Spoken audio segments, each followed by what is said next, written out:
This is the Schlow Library podcast.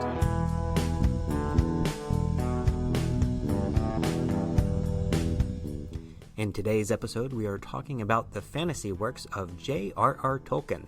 We speak with Scott Smith, an associate professor of English and comparative literature at Penn State University. Professor Smith, thanks for joining us today. Thanks. It's good to be here. I'm excited. So what is the significance of Tolkien's work for fantasy?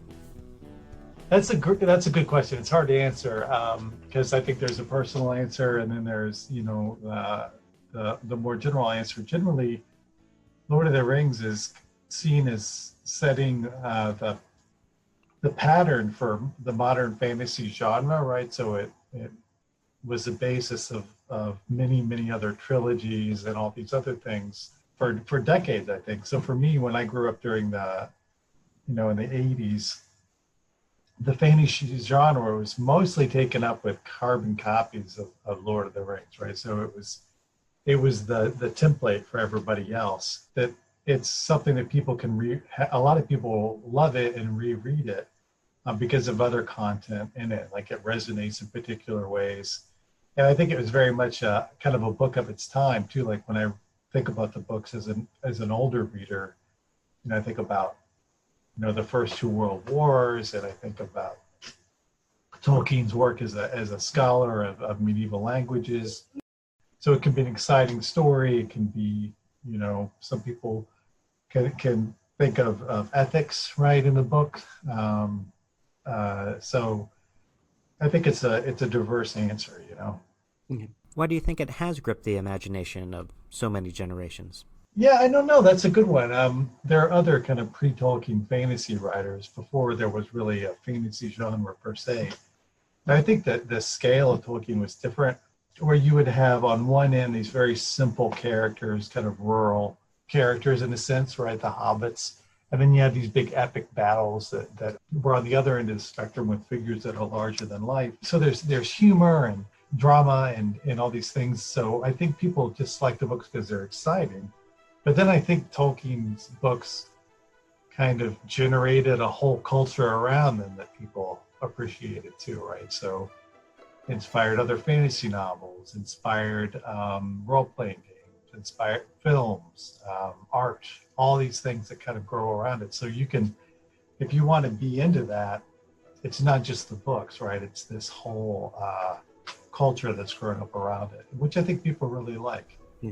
One thing I love about the world Tolkien makes is its thoroughness and how he creates that with a very unrushed pace that he has confidence in. In The Lord of the Rings, the reader is about 20 pages deep before we encounter the plot moving forward, our time being spent in a small-town pub with the old gaffer where exposition is delivered in a very charming and natural-feeling way. The detail and humor keeps the reader engrossed, and my attention never felt squandered in that span. Yeah. It's something that you can read, and then your mind will just go off on its own adventures in between chapters. Right, or even when you're not reading the book. I mean, that's a great description, I think, because I think by itself, even The Lord of the Rings gives this great impression of depth, right? Like there's all this stuff that happened earlier. There's all the lore that he builds in. I mean, he's very much an academic. He's a fiction writer, right? So he likes the details and the esoteric stuff about languages and things like this. But you get this, always have this sense that there's always more in it. And when I talked about the things that built up around the books, I should add too, that Tolkien's estate has just continued to release all this stuff. So I mean, you can read the working drafts. The Silmarillion was published later, which I really like because it's all that kind of deep history stuff. So, and the pace, I really appreciate the slowness of the book, right? Its attention to landscape. You get this great feeling for place. People eat and talk a lot, They essentially waste time, I guess is one way you could say it, but it's great. It makes the books feel really comfortable. We've talked about the immersiveness and depth of the world Tolkien makes in Lord of the Rings, and it occurs to me that the Silmarillion being of a wider historical scope does not have that, Right. and yet it is my favorite of his works. I guess because I read Lord of the Rings first and was ravenous for more, and the Silmarillion certainly delivers more, the soup to nuts of the whole cosmology. Two things in particular stand out to me of that work. I like seeing the elements of Jewish folklore incorporated, like the character Lilith in Ungoliant. Yeah. But in particular, the Silmarillion begins with the powers creating through music. The songs they sing have a drama that is the conflict of the first 3 ages. Sure. So we get a literal overture to the themes and conflicts of the stories that we are about to read. That's really clever. I think it's a testament to Tolkien's ability that whether you're looking through the wide angle of the Silmarillion or zoomed in on a conversation of 2 characters about fictional plant names in The Lord of the Rings, it's still a joy to be there. And when I was reading the first book to my son, I was just, I was struck by just how much talking there is. Like, just there's lots of sitting around and talking, but it didn't matter. My son's 10, and he was really riveted just because, lots of stuff is delivered through the dialogue. Lots of the exposition happens that way. And it's, if you think about the jump from The Hobbit to Lord of the Rings, it's pretty impressive that he made that transition. It's quite ambitious. Yeah. There is also a metafictional element to his transition from The Hobbit to Lord of the Rings, and the subsequent revisions of The Hobbit. I believe in the first edition, Bilbo and Gollum part ways somewhat amicably after their riddle battle, and then in Lord of the Rings, this rosier account is addressed as the first edition was Bilbo's account. That was the actual there and back again that he wrote, and the second and subsequent editions of The Hobbit have the truer account of what actually happened.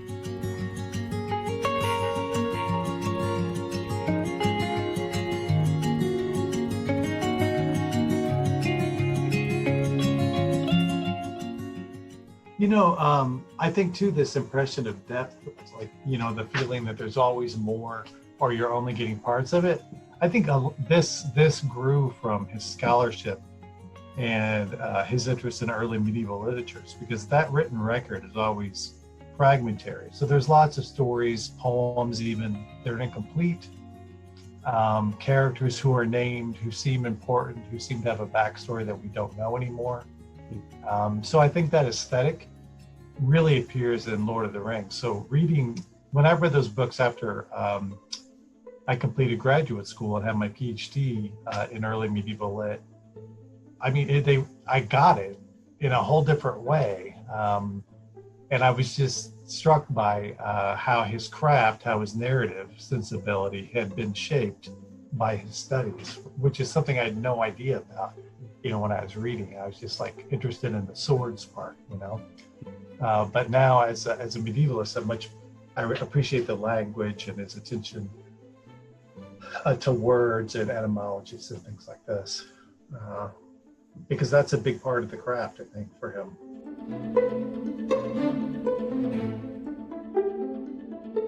We'll be back with more Tolkien talk in a moment.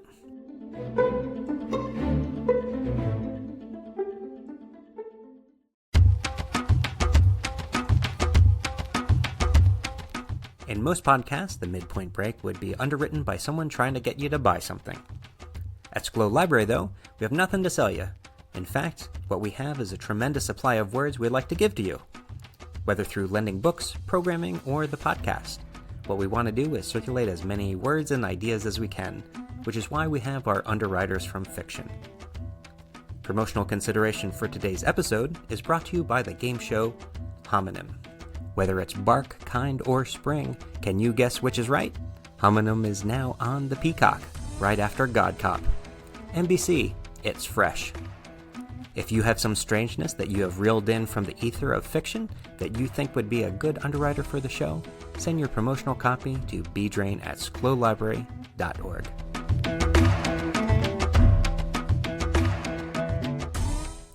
We are back with Professor Scott Smith talking about the fantasy works of JRR Tolkien. To what degree do you think the idea of language played a role in Tolkien's works? Well, he invents languages. So I think that's something he was interested in his whole life. But there are a lot of place names and character names in the books that are drawn from early English language, right? So he would see a name and turn it into a character, right? So let's see, an example would be Eowyn, right? You remember Eowyn, who's the princess of Rohan. All the Rohirrim's names are modeled on early English names where there's these compound elements. And her name is Eo, which means horse, right? And then Wen is joy. So her name means joy in horses, or something like along those lines, right? So a lot of the character names in Rohan have that. But another character, Saruman, who's this kind of treacherous, once was a good guy, kind of got corrupted by power and technology. That's from, it's another compound name that there's a word in Old English called Searu, Searu, and it's really difficult to translate. And it changes by context, but it can mean anything from kind of someone who's very intelligent or skilled, it's an adjective. But it can mean duplicitous or cunning, crafty in both a positive way and a negative way. So there's this word, like if you read and studied the language, you think this has such a semantic range to it. So he made a character who personified this range and just put it in a book, right? So in many ways, I think that's really fascinating to me that he did this. Those are two great examples, because with Saruman, that is exactly his personality. And with Eowyn, she is born into privilege and should be joyous, but her situation is just deep despair. Both the fact of she wants to be a warrior but can't, and then all the poison that Wormtongue kind of drips into her ear just draws a real underline under the difference between her potential and where she found herself in her deepest moment or darkest moments. Right, and Theoden, the name of the king, that's just the Old English poetic word for king. So like, it's just simply, if you were writing a novel in modern English, you just name your king. King. It doesn't really work. But Theoden has a really nice sound to it. And even in early medieval lit, it was an old word. It had an old taste to it. So he took a lot of words from Old English and made them fictions, right? Which I think is fascinating. Yeah. So what are some of the ways that Christian theology is represented in Tolkien's fiction? So this is a tough question for me, because in many ways it's not an overtly religious book, right? I mean, there's not a lot of discussion of organized religion of any kind in the book. It's striking for that reason. But I do think that and when I read it, I never thought about these things when I was younger. But kind of the idea, a lot of the ethics, I think, could be seen through a Christian lens, especially self-sacrifice, humility, resurrections. But so it's not like comparing it to Narnia, which is, often explicitly a allegorical work. Right. Lord of the Rings doesn't strike me as being allegorical, really. Okay. Maybe some have read it that way, but it's more just as I think the novels are informed by different mythological traditions. Christianity is one of those many traditions, right? Right. Yeah. Just like Germanic myths are one.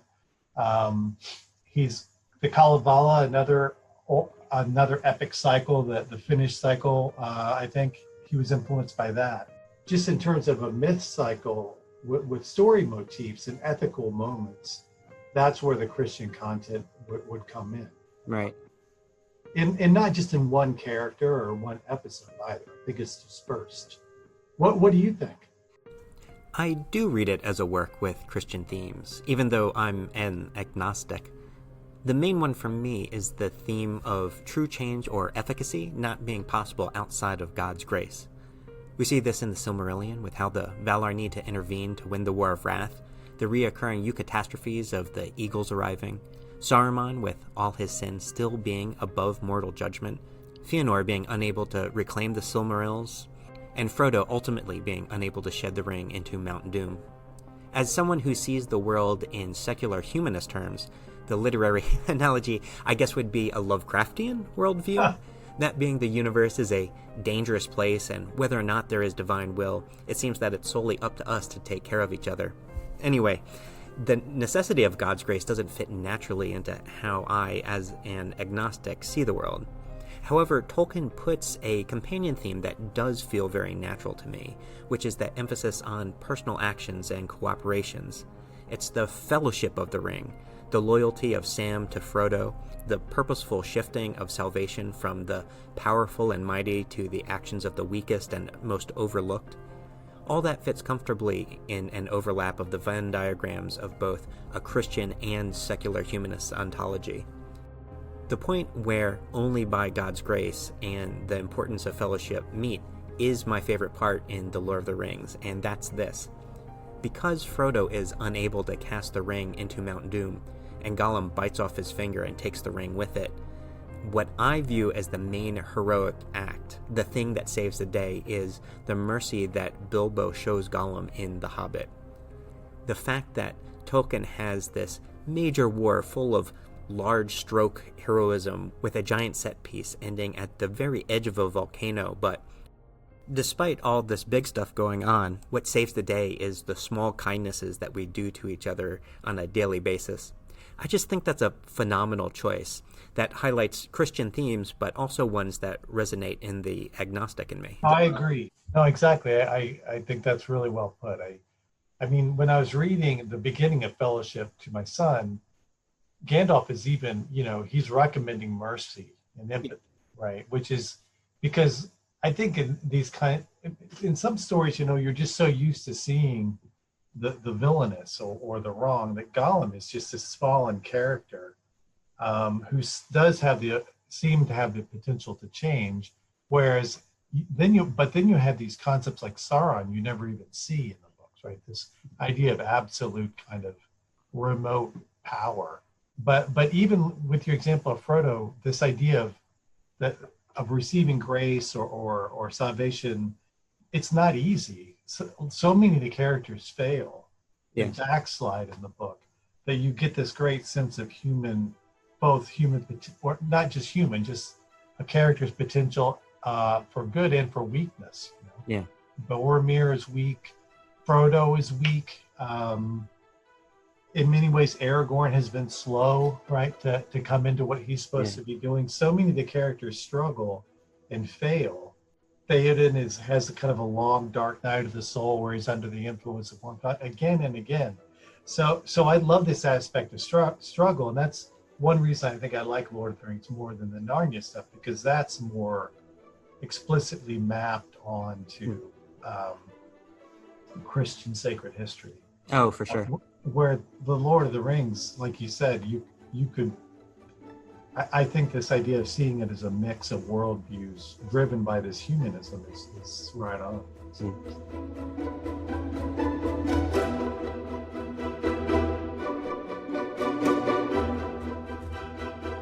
I'm curious about Tolkien's views on English middle-class country life. He certainly shows a love for its serenity, but then he so actively signifies the limitations of such a sheltered and provincial way of life. It seems like he had a lot of thoughts on the subject. Well, I grew up too. I grew up in a tiny farm town. So this idea that these kind of isolated locals could do something like this and then move and travel was a very attractive idea to me, because they move in this, into this epic world and landscape and do these things, but they're always still these simple, humble creatures, and I like that aspect of humility too. I guess at the end of the day, the Shire is definitely shown as more or less a paradise. Yeah. And I think that might explain at the end of The Lord of the Rings, you think it's over, and then there's this much left, and you go back to the Shire, and it's kind of the scouring of the Shire and getting rid of the basic kind of industrialization that has been brought there and has kind of poisoned everything. And it seems, if I was the editor, I would say, well, you need to lose this part. It does not make sense to focus this when we've had such a large scope to do this. And I think Tolkien would say, like, no, that's important to me. It doesn't really fit in any other part of the book. So we're going back there. Like, I think that kind of strange narrative choice probably only happened because it was very important to him, I would imagine. I haven't read anything about that, but this is such a I mean, in terms of narrative structure, it is a bizarre moment, right? But I really love that chapter, right? In part because it's just another example of how things that are kind of bright and beautiful and ideal get dragged down into the dirt, right? Or are vulnerable, are subject to change, sudden change. And if you don't, this is also something Tolkien gets from his study of early medieval lit, which is, especially early English literature, is fascinated with reversal, right? With things taking a sudden, often unanticipated turn into tragedy or hardship, right? So that's exactly what happens to the Shire. So like in Beowulf, which Tolkien taught every year, and wrote a very influential scholarly essay on Beowulf, that poem is some would say obsessed with this idea of good things going bad, right? So often through no one's fault. It just happens, and you have to just respond and do the best you can with these constrained circumstances. So I was, as an older reader, I think, oh, the Scouring of the Shire fits in this narrative model where it's, the wheel turns, you're at the top of the wheel, and it's really secure, almost oblivious state of security, and then something from outside just spins you down into the muck. But they do come out again, right? It's not fatalistic. The cycle is always ongoing. Yeah, that's a good way to look at it. Yeah. So what have I not asked you that I should have?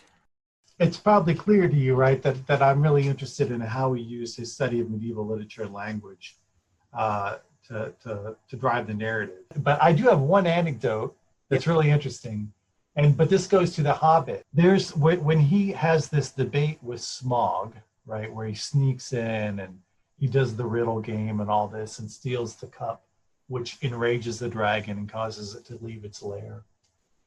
In the poem Beowulf, now Beowulf survives in one manuscript only, right? Just one copy. And that manuscript was fairly damaged in a fire in 1731, right? So some of the manuscript is now unreadable. And Tolkien was well aware of this, but there was one part in Beowulf in which a dragon is awoken and it ravages Beowulf's kingdom when he's an old man, when he's a king. But the page that describes whatever it is that awoke the dragon is so badly damaged you can't read it. So there's this big gap in the poem. All you can tell is that someone stumbled into the dragon's lair and stole a cup. Oh. And that enraged the dragon and caused him to fly out and burn everything. Sounds familiar, right? From The Hobbit. But it's like no one can retrieve what this is. And this is independent of the fire damage. It just seems rubbed. The manuscript page is just almost rubbed out through some kind of wear, and then someone later tried to fix it with some kind of chemical wash, but that just made it worse. So this part of the story is essentially lost forever. And Tolkien, I think that part of The Hobbit, I always have thought about him as filling in that gap in the manuscript, right? So like, what did happen? Who stole the cup? Why was this? What does this tell us? So in a sense, The Hobbit writes through and fills in that gap. Oh, neat. So Beowulf, probably more than any other medieval text, was a big influence on Tolkien. And there are many, many other examples, both character names, place names, narrative events. A chapter from The Two Towers is closely based on a part of Beowulf. Like when Gandalf, Legolas, and Gimli, I think the three of them go into the hall and meet Theoden. It's modeled on Beowulf and his men when they approach Hrothgar's hall and present themselves as someone who's going to kill Grendel for the Danes. It's the approach is very, very similar. Neat. So if you read the two of them together, you're like, clearly he's modeling it on Beowulf. Yeah. So, but again, it doesn't matter if you don't know this stuff, right? Because the stories work. Yeah. The way he presented them. Yeah. And then you get if you stumble upon it later, you get this extra gem. Yeah, exactly. Right. So for me, it's like the books have had a second life for me where I can enjoy them in almost a whole different way. Yeah. And I can't think of anything else like that for me in my reading life anyway. So if you are thrown into the future and you're only able to grab one book to bring with you as you help build humanity from a post-apocalyptic hellscape, what would it be? Well, I hate to disappoint you, but it would not be Lord of the Rings. Okay. It would be, if I was a practical person, I would have some kind of technical manual, for medicine or how to make a generator or something like that. But I'm not practical. So another book I really love that I think is talking about humanism is Leaves of Grass, Walt Whitman's Leaves of Grass. And it's not a book I liked even when I was in my early 20s. But when I read it when I was a bit older, I was completely blown away by Whitman's vision of collective humanity. And well, you're talking about comradeship, right? And fellowship, and this idea that you have to be part of a group, right? You have to support and respect and show empathy and all these things. And to me, Whitman's poems completely model this idea and something that for me was transformative, right? Across racial lines, class lines, gender lines. For him, there was a national focus, right? But there was just something about that poetry that just completely shook me to my core, and I found it really not only beautiful as an aesthetic experience, but also, it made me think about ethics and politics and how I was in the world in different ways. So maybe people would learn from Whitman how not to make a hellscape, basically. So next time they wouldn't blow it so badly. We should be so lucky. Right, exactly. Too late.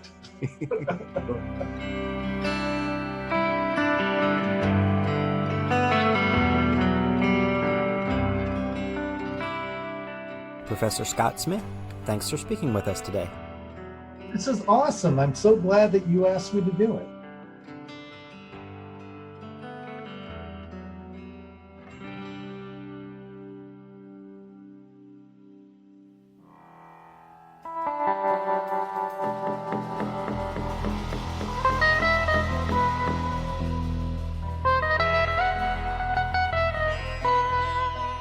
We usually end the show with a bit of prose or poetry. On today's episode, we couldn't pass up the opportunity for some fair use, so Professor Smith and I each selected a favorite passage in The Lord of the Rings where we felt the wordcraft was particularly strong. Tolkien is a weird writer in that his prose style sometimes I think is really good at times, and other times I don't like it as much. I'm not saying he's an uneven writer, but I think his prose style has lots of different elements to it. And I really like when he writes and I can see him following the rhythms of Old English writing, right? And he does that a lot, especially when it comes to the Rohirrim characters, because they're the ones who are modeled on the early English more than anyone else, in their language and their songs they sing and all this. So the part I loved the most when I read it as a young reader was in The Return of the King, when the Riders of Rohan come to save Gondor at the end of the ride of the Rohirrim chapter.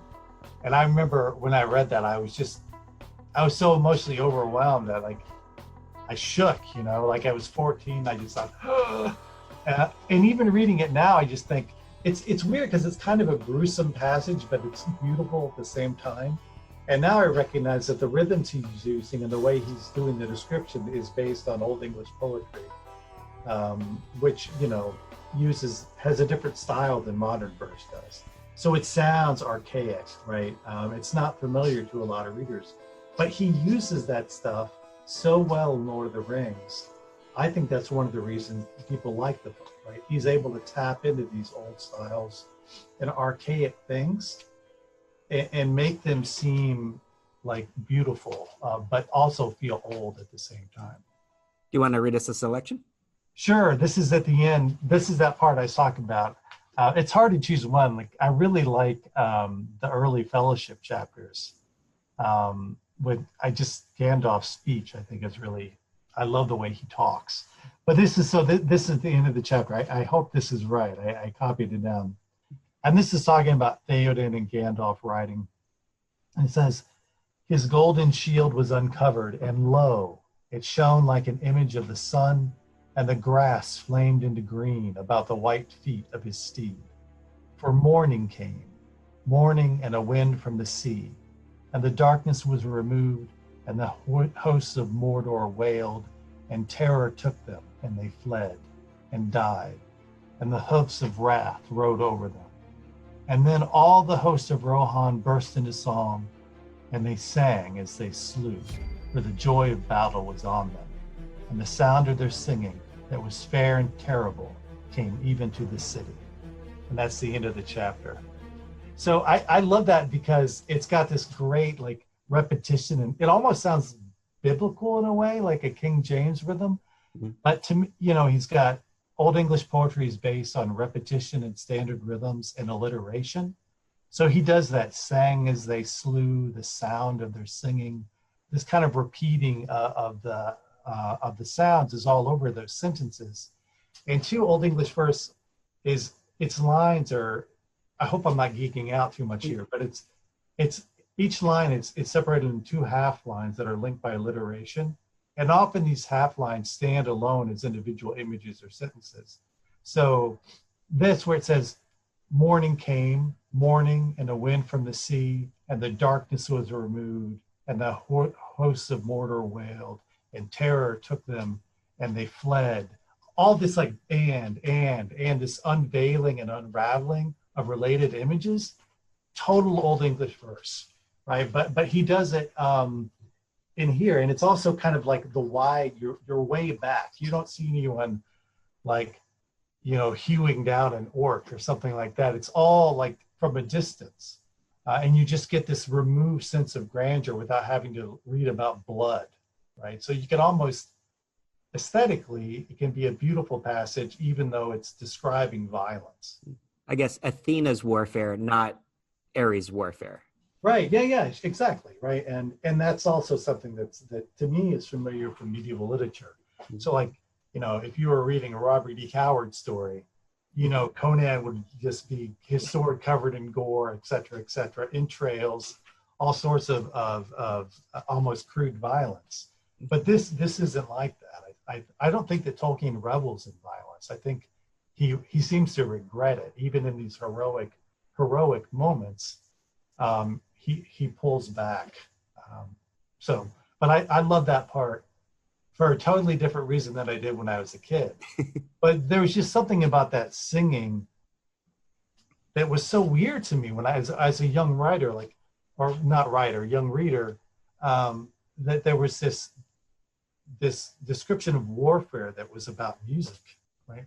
It made no sense to me, but it was also really surprising and beautiful for that reason. Great. Yeah.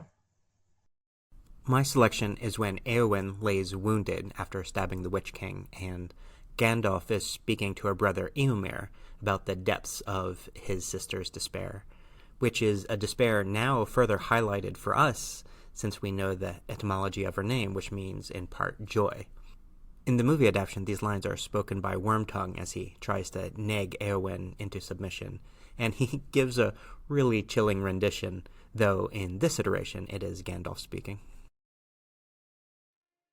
"My friend," said Gandalf, "you had horses and deeds of arms and the free fields, but she, born in the body of a maid, had a spirit and courage at least to match yours.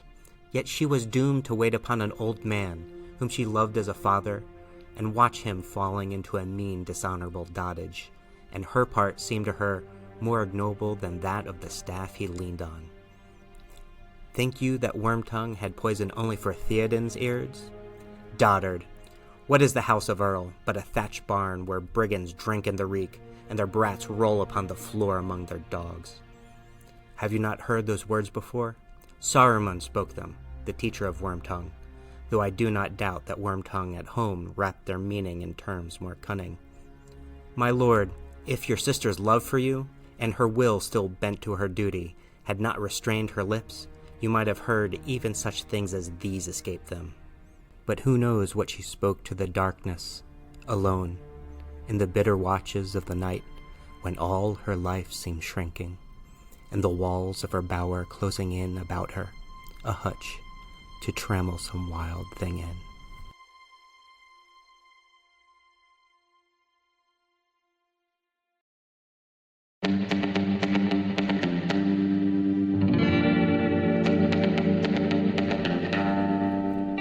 This podcast is produced by Schlow Center Region Library. Thanks to Professor Smith for joining us. You can see what's going on at Schlow Library at schlowlibrary.org. That's SCHLOW library.org. I'm Ben Drain, your old friend and erstwhile companion. Take care until we meet again.